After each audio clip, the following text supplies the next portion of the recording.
Hello दोस्तों, आज मैं आपको सुनाता हूँ कि जो ये हमारे ट्रांसफॉर्मर्स में ये साउंड आता है, ये क्या होता है। देखो, अभी आपको साउंड सुनाई दे रहा होगा।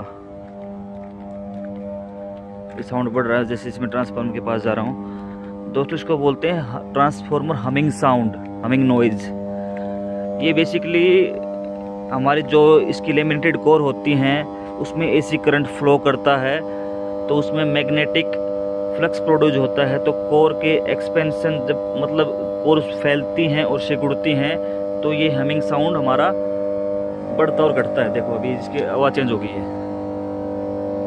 तो बेसिकली ये फ्रीक्वेंसी पे डिपेंड करता है और एसी करंट इसमें कभी अप डाउन होता है या वोल्टेज का भी अप डाउन होने से इसकी जो कोर है वो एक्सपेंड होती हैं, कभी सिकुड़ती हैं, तो उसके कारण ये हमिंग साउंड हमारी चेंज होती रहती है।